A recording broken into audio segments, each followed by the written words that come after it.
John Barban from AdonisEffect.com, and we're going to talk about exercising your way to a caloric deficit for weight loss. People ask, I always say it's just calories in, calories out when it comes to weight loss, and if you've ever read any of my stuff, you'll find that. Then people ask, well, I can do that with diet, but can't I also do that with exercise? And the answer is technically yes, you can, but practically there are some issues with that, and I want to show you those now. So when we increase our exercise to burn more calories, obviously exercising will burn more calories than standing around.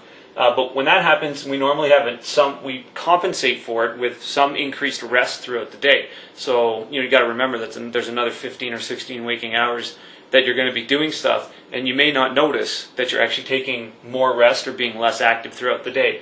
So a compensatory increase in rest will negate some of the calories you just burnt from this exercise. And then we also end up eating a bit more throughout the day when we exercise more.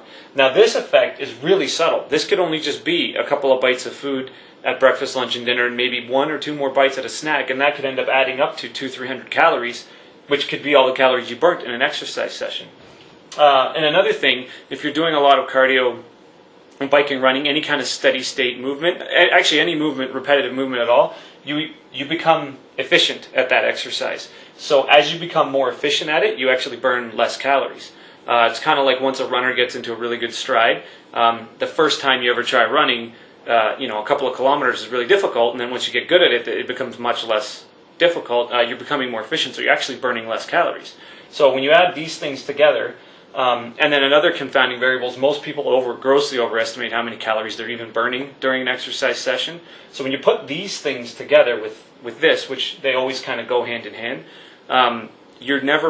it's very difficult to create your entire caloric deficit just with exercise without paying attention to your diet, because these compensatory factors almost always kick in, and this has been shown in scientific research where exercise is added into a weight loss program, and the people typically don't lose any more weight, and that's just because of these different factors. So that's the reason why it's difficult to create your entire caloric deficit with exercise alone.